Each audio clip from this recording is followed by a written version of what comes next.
Welcome to the beauty segment. हमारे साथ मौजूद हैं doctor Irfa Shahid. She is an aesthetician. अस्सलाम वालेकुम। वालेकुम अस्सलाम। कैसे हैं आप? मैं ठीक, आप बताएं। इरफा, आजकल हर किसी का एक कंसर्न है, हर कोई जानना चाह रहा है पीआरपी है क्या है। हेयर पीआरपी भी बहुत इन है, फेस पीआरपी भी बहुत इन है, तो मैं चाहूँगी कि आप गाइड करें हमारी ऑडियंस को। अच्छा, बेसिकली पीआरपी है प्लेटलेट रिच प्लाज्मा, जिसमें हम क्लाइंट से आपका ब्लड लेते हैं, उसको ब्लड को हम सेंट्रीफ्यूज करते हैं, उसमें से एक सीरम बनता है जो हम फेस और हेयर पे अप्लाई करते हैं। वो सीरम बेसिकली कोलेजन बूस्ट करता है।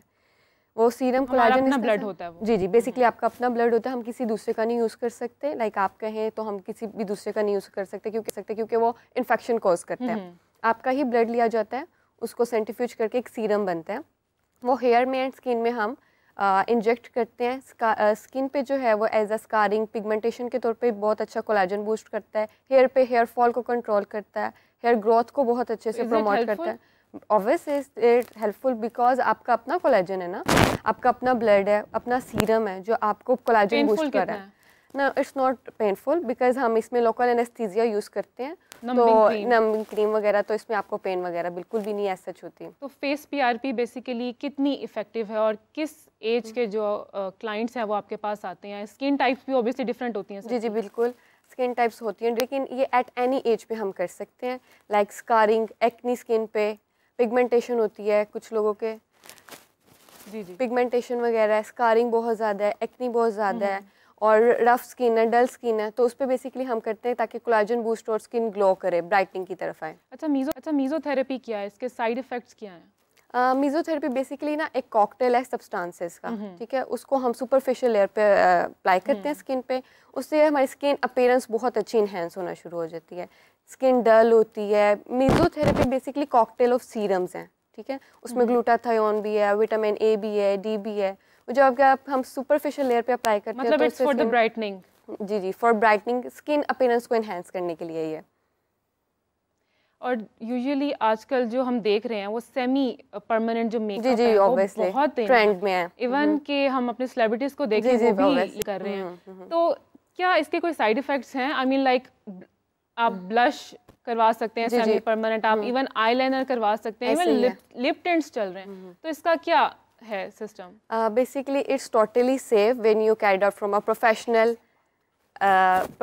एस्थेटिशियन से करवाएं तो आप ये टोटली सेफ है, इसका कोई ऐसे साइड इफ़ेक्ट्स नहीं है, और ये बहुत बेनिफिशियल है क्योंकि स्कूल गोइंग यूनिवर्सिटीज़ वगैरह की लड़कियों को आजकल मेकअप और इसकी एक्सटेंशंस की ज़रूरत नहीं पड़ती है। मॉर्निंग एंड नाइट में उनका ऑल द टाइम मेकअप रहता है। इसको आप कंटिन्यू रखने के लिए, मेंटेन रखने के लिए आपको फॉलोअप सेशंस लेने पड़ते हैं कि बिकॉज आप पानी वगैरह का इस्तेमाल करते हैं, शावर वगैरह लेते हैं, तो वो मेकअप थोड़ा सा फेड हो जाता है। लेकिन फॉलोअप सेशंस लेते हैं, मेंटेन करते हैं, तो वो लॉन्ग लास्टिंग रहता है। कितने मंथ्स तक चल सकता है अगर आपने ब्लश करवाए या लिप टिंट्स करवाए? एटलीस्ट ये 12 मंथ्स तक, 8 to 12 मंथ्स तक रहता है, लेकिन अगर आप इसको मेंटेन रखने के लिए फॉलोअप सेशंस लेते रहें तो फिर ये लॉन्ग लास्टिंग रहता है। किसी की स्किन टाइप डिफरेंट होती है, तो सबको सूट कर जाता है ये? जी, सूट कर जाता है, बट इट्स ऐसे ज़्यादा साइड इफेक्ट्स नहीं है, लाइक स्वेलिंग, बिकॉज हम नम करते हैं उसके बाद स्किन पे अप्लाई करते हैं, तो चीज़ें वगैरह उससे थोड़ी सी ईचिंग होती है, स्वेलिंग होती है, विद इन 1 to 2 आवर्स में वो क्लियर हो जाता है। और लैश एक्सटेंशंस का क्या होता है?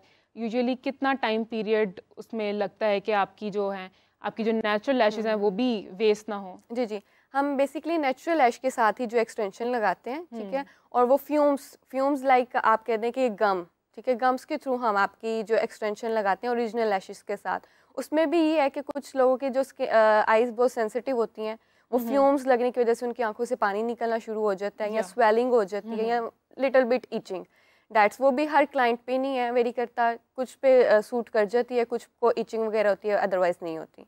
और वही लॉन्ग लास्टिंग है, 12 to 8 मंथ्स में है। अगर आप बहुत ज़्यादा रब कर रहे हैं अपनी आइज़ को, या पानी का इस्तेमाल बहुत ज़्यादा कर रहे हैं, फिर वो फॉल होना शुरू होती है, अदरवाइज नहीं। इनके साइड इफ़ेक्ट्स क्या हैं अगर हम सेमी परमानेंट मेकअप भी करवा रहे हैं या लैश एक्सटेंशंस करवा रहे हैं? इफ़ेक्ट वक्ती तौर के लिए तो आता है, लेकिन साइड इफ़ेक्ट्स भी तो होते होंगे। नहीं, ऐसे जिसमें साइड इफ़ेक्ट्स नहीं है, क्योंकि हम जो प्रोडक्ट इस्तेमाल करते हैं बेसिकली मेडिकेटेड फील्ड है, तो मेडिकेटेड ही प्रोडक्ट्स यूज़ करते हैं इसमें, तो इसके सच कोई साइड इफ़ेक्ट्स नहीं है। हाँ, साइड इफ़ेक्ट इस तरह से हो सकते हैं जब आप किसी प्रोफेशनल आर्टिस्ट से मत करवाएं तो फिर हो सकते हैं साइड इफ़ेक्ट्स, अदरवाइज नहीं। I have seen some cases कि अगर मेरी एक कोलीग थी, उन्होंने लैश एक्सटेंशंस करवाए, बट उनकी आईज जो है उसके बाद स्वेल होगी, काफ़ी वीक्स तक उनको ये इशू रहा। अच्छा, काफ़ी वीक्स तक, तो फिर डॉक्टर से कंसल्ट करना चाहिए। अदरवाइज ये 1 to 2 आवर्स तक नॉर्मल होता है कि आंखों से पानी निकल रहा है या स्वेलिंग हो रही है, तो उसके बाद नहीं होता। अच्छा, कुछ लोग जो होते हैं हमारी मीडिया इंडस्ट्री में भी हम अपने एक्टर्स को भी देखते हैं कि वाइटनिंग जो ड्रिप्स हैं वो बहुत लगती हैं, लेकिन कहा जाता है कि ये तो सिर्फ ब्राइटनिंग के लिए हैं, इंजेक्शंस भी लगवाए जाते हैं, तो उसके हवाले से क्या गाइड करेंगे आप, लगवाने चाहिए या नहीं लगवाने चाहिए? अच्छा, बेसिकली इट्स टोटली सेफ। ये कैंसर पेशेंट से स्टार्ट हुई थी वाइटनिंग। जो ड्रिप्स है ना, उनको ग्लूटाथायोन लगाई जाती थी। वाइटनिंग ड्रिप्स इस तरह से कि एंटीऑक्सीडेंट्स में उनको लगाई जाती थी, उनकी बॉडी जो डल हुई होती थी, एक्टिव एनर्जी उनमें आ जाती थी। तो वो जब उधर से इन्होंने रिलेट करना शुरू किया ना कि एनर्जी के साथ तो इनको ब्राइटनिंग भी आ गई है, तो ये फिर इन्होंने वाइटनिंग ड्रिप्स इसको मेडिकेटेड फीड में कर लिया कि नहीं जी ये तो एस्थेटिक्स प्रोसीजर है, इससे वाइटनिंग आ रही है। लेकिन बेसिकली जब हम वाइटनिंग ड्रिप्स लगाते हैं तो बॉडी में सबसे पहले एनर्जी आती है, इससे आपकी बॉडी बूस्ट अप होती है। ऑल जो वाइटामिन जो हम वाइटनिंग ड्रिप्स में यूज करते हैं वो ऑलरेडी आपकी बॉडी में इंक्लूड हैं, उनको बूस्ट अप करती है। बूस्ट अप करने के साथ साथ ये होता है कि आपकी स्किन पे वाइटनिंग भी आना स्टार्ट होती है, ब्राइटनिंग भी आती है।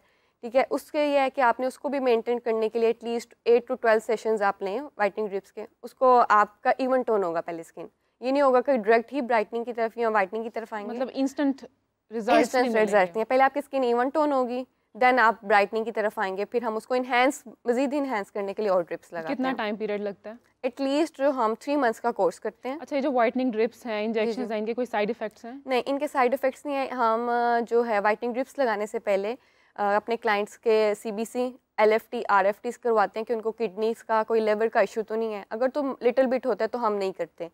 ऑल ओवर उनकी बॉडी के फिजिकल जो है अपीयरेंस वगैरह सब ठीक होती है तो LFT, RFTs बिल्कुल इक्वल होते हैं, फिर हम वाइटनिंग ड्रिप्स की तरफ जाते हैं, अदरवाइज नहीं। CBC बहुत ज़रूरी है वाइटनिंग ड्रिप्स से पहले।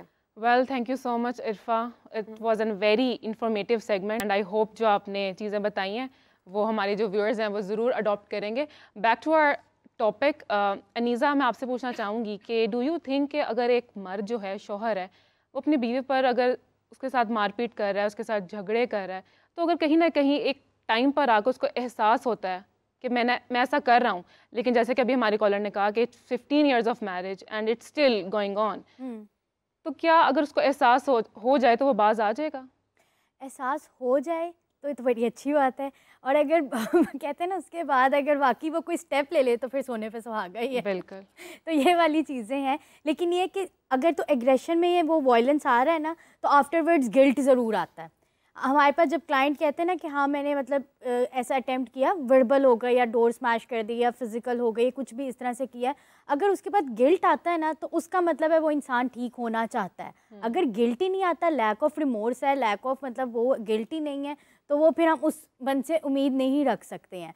हर चीज़ के पीछे कुछ होते हैं ना इंडिकेशंस, कुछ कॉन्ट्रा इंडिकेशंस होते हैं, तो हमने उसी चीज़ों को देखना होता है कि अगर गिल्ट आ रहा है तो ठीक है, इसका मतलब बेहतरी के चांसेस हैं। अगर तो उसको गिल्ट ही नहीं आ रहा और उसको लग रहा है कि हाँ जी जस्टिफाइबल है, बिल्कुल ठीक है, मैं तो कर सकता हूँ, डोमिनेंट। इसमें औरत की भी तो गलती है ना, उसने एक दफ़ा बर्दाश्त किया है, उसने सवाल क्यों नहीं किया कि तुमने ऐसा क्यों किया, तो फिर दोबारा तो ऑब्वियसली होगा। वही बात है ना कि बाउंड्रीज जो है ना, अब पढ़ी लिखी खवातीन को बाउंड्रीज का, इसलिए तो हम कहते हैं प्री मैरिटल काउंसलिंग के अब जब हमारे पास केसेस आ रहे हैं उसमें हम boundary making, communication, assertive communication, इसके ऊपर बहुत ज़्यादा एम्फसाइज कर रहे हैं।